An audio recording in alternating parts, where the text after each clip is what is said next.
Assalamualaikum warahmatullahi wabarakatuh. Pemirsa sekalian yang berbahagia, akhir-akhir ini orang tua disibukkan dengan beberapa hal yang cukup menguras tenaga dan pikiran. Yang pertama, orang tua harus bekerja, kemudian yang kedua harus mewaspadai situasi yang sangat mengganggu kesehatan kita dengan pandemik COVID-19. Dan yang ketiga, orang tua juga harus bisa menjadi guru.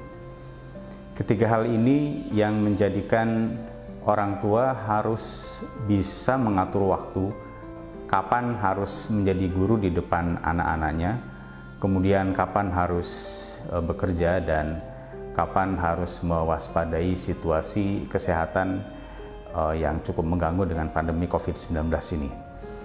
Pada kesempatan ini saya akan membahas tentang posisi orang tua sebagai guru. Banyak orang tua yang tergagap-gagap disebabkan karena tidak siap. Orang tua tidak siap menjadi guru di rumah. Awalnya orang tua hanya mendampingi anak-anak di rumah belajar, namun anak-anak sudah diberikan pemahaman oleh gurunya di sekolah. Jadi orang tua cukup untuk mengulangi, kemudian bertanya dan mereview pelajaran di sekolah. Sementara ini yang terjadi akhir-akhir ini, orang tua betul-betul menjadi guru, menggantikan posisi guru di sekolah, kemudian menjadi guru di rumah. Sementara guru di sekolah pun sebetulnya belum memiliki cara bagaimana caranya untuk belajar jarak jauh seperti sekarang ini. Untuk siswa SMP dan SMA, apalagi mahasiswa, belajar jarak jauh tidak menjadi soal, sebab mahasiswa atau siswa SMA, siswa SMP cukup mahir untuk mengikuti pelajaran-pelajaran secara daring atau online. Beda kejadiannya ketika siswa SD, apalagi siswa SD kelas 1, kelas 2, harus belajar dari rumah dengan mengikuti pelajaran secara daring atau secara online, sudah tentu akan mengalami banyak hambatan. Dan peran orang tua sangat dominan di dalam mengikuti pelajaran tersebut.